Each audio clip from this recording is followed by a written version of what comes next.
Our mateys. My name is Kelly Slimp. I'm a certified and licensed speech language pathologist, making these videos during the coronavirus outbreak so that parents can learn tips, strategies, and techniques from a speech therapist to work with their children at home while we're not able to provide direct services. So today we are working on, you guessed it, the R sound. And this is in the initial position of words, meaning that it's the first letter in the word. So in the word rabbit or in the word red, both of those R sounds are in the initial position of the word. That's the R sound that we are going to be working on today. So if you haven't noticed, I am wearing lipstick. I just put this on so that you could see my lips a little bit better. It would help them stand out against the rest of my face, since a lot of this is going to be you noticing your child's lips and tongue, which we're going to talk about right now.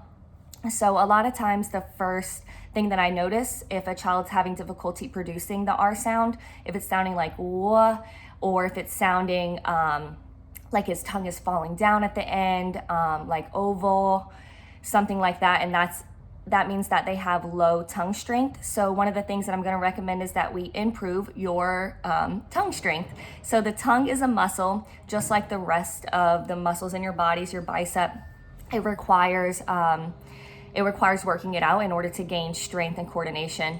And so I found some goldfish here, but really you could do this with Cheerios or anything else that your child likes.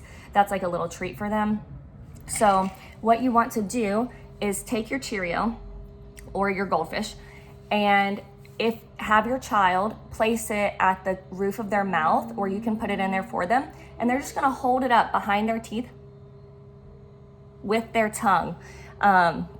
If I do it, then I'll have to eat it, and then we'll have to sit here while I chew the goldfish. So I'm not actually gonna do it, but what we wanna do is time your child to see how long they're able to hold that Cheerio or that goldfish up.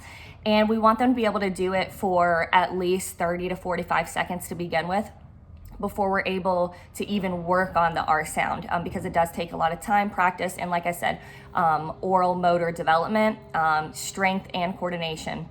The R is very difficult. I'm going to show you a couple of different ways to elicit it. And again, this is for older children, ages 7 or older. So I would say 7, 7.5, 8. That's whenever we start to see typical developing children with typical developing articulation skills able to master that initial position R sound. So if your child's 6 or 5, I wouldn't worry about it. The R should develop just like the rest of their sounds. If you are concerned, ask me a question. I'll feel free to listen in or provide a tip for that. So here's what we want to do whenever we're eliciting that R sound, and a lot of times it's difficult. So if you have a mirror, I would get a mirror for your little one, or you could practice in the bathroom. You could do this 3 times a day. So maybe every time your child brushes their teeth or every time you give them a snack, we practice our R first.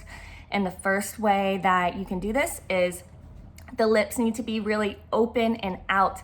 So the way that I usually do this is say, nice, big, pretty smile. Now say E. And E gives our tongue a nice lateral position to start in.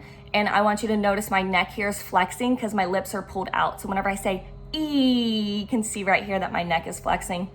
And that tells me that my lips are pulling on the sides of my tongue and that the tongue is flattened. And that's what we need in order to get the tip of the tongue up and back, which is what we were practicing with holding our goldfish or our Cheerio up. So again, a lot of times my kids will do this, and I say, open your mouth. And if they have trouble first, I'll say, ah, E, you do, ah, E. And the ah helps them open their mouth a little bit more than if they're saying E like this with their mouth closed. So we want the mouth open and stretched out like an E sound. And again, you can see my neck is flexing. Your little one's neck will flex as well. We want the tongue tip lifted up and back.